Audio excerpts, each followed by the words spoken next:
நரிக்குட்டி சிங்கக்குட்டி ஆகாது.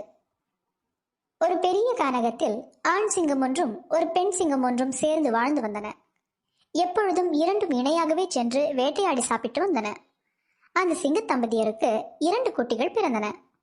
அதனால் ஆண் சிங்கம் பெண் சிங்கத்தை ஓய்வெடுக்க சொல்லிவிட்டு தான் மட்டும் வேட்டைக்கு சென்று பெண் சிங்கத்திற்கும் குட்டிகளுக்கும் இரைகளை கொண்டு வந்து கொடுத்து கொண்டிருந்தது.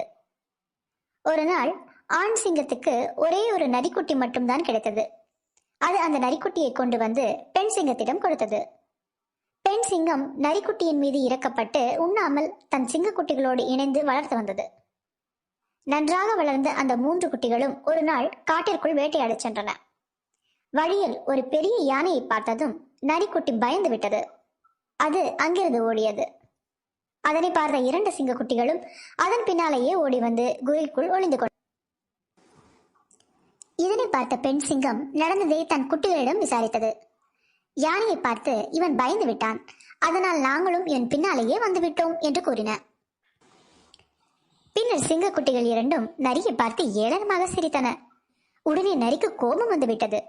உடனே பெண் சிங்கத்திடம், இவர்கள் ஏன் என்னை பார்த்து சிரிக்கிறார்கள்? நான் எந்த விதத்தில் இவர்களை விட தாழ்ந்தவன்? நான் இவர்களை வெல்வேன் என்று கூறியது. பெண் சிங்கம் நரியை தனியே அழைத்து சென்று, நீ சிங்கக்குட்டி அல்ல, நீ நரிக்குட்டி. யானையை வெல்லும் தீரமும் வீரமும் நரிக்கு எப்படி இருக்கும்? நரிக்குட்டி சிங்கக்குட்டிகளுடன் வளர்வதால் அது சிங்கக்குட்டியாகிவிடுமா? நீ நரி என்பதனை இவர்கள் அறிந்து கொள்வதற்கு முன்னர் நீ இங்கிருந்து ஓடிச் சென்று தப்பித்துக்கொள் என்று எச்சரித்தது. உடனே அந்த நரிக்குட்டி அங்கிருந்து ஓடிவிட்டது.